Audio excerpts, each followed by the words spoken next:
સુરતમાં નકલી ડિમોલેશન મામલે મોટા સમાચાર। 29 ઘર સંપૂર્ણ અને 35 ઘર આંશિક રીતે તોડી પાડ્યાનો એડવોકેટ જનરલે કોર્ટમાં સ્વીકાર કર્યો છે।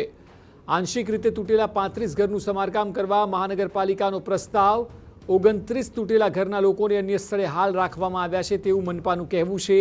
29 ઘરના પરિવારોને અન્ય જગ્યાએ ઘર આપી શકે છે મનપા તેવું હાલ કાર્યવાહી દરમિયાન સામે આવી રહ્યું છે। બપોરે 2.5 કલાકે વધુ સુનાવણી હાથ ધરાશે। અરજદાર તરફે વકીલ હાજર ન હોવાથી 2.5 કલાકે સુનાવણી હાથ ધરાશે।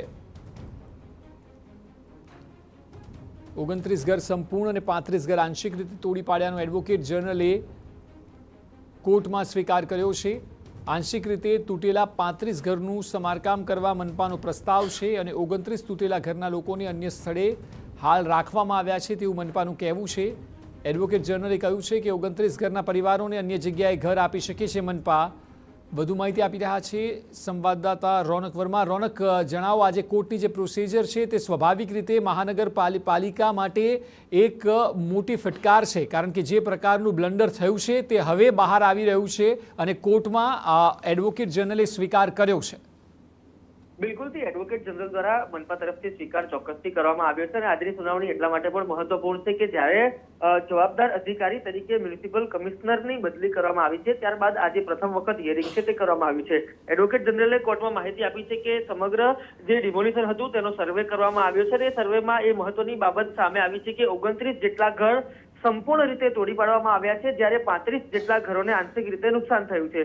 જે 29 ઘરના પરિવારો છે તેમને 15 મિનિટ દૂર એક જગ્યાએ સુરક્ષિત આવાસ આપવામાં આવ્યા છે, તો બીજી તરફ જે 35 ઘર આંશિક રીતે તોડી પાડવામાં આવ્યા છે તેને પણ સમારકામ સહિતની તૈયારી મનપા દ્વારા બતાવવામાં આવી છે। મહત્વની વાત એ છે કે અરજદાર તરફેના જે વકીલ છે તેઓ સુનાવણી દરમિયાન હાજર ન રહેતા કોર્ટ તરફથી 2.5 વાગ્યાનો સમય છે તે નિયત કરવામાં આવ્યો છે, પરંતુ ખૂબ મોટી વાત આ કહી શકાય કે સુરતમાં પાછલા કેટલાય મહિનાઓથી બહુચર્ચિત નકલી ડિમોલિશન મામલે આખરે એડવોકેટ જનરલ દ્વારા કોર્ટમાં સ્વીકાર કરવામાં આવ્યો છે કે કેટલા ઘર તોડી પાડવામાં આવ્યા હતા અને તેમના માટે શું વિચાર છે તે કરવામાં આવી રહ્યો છે।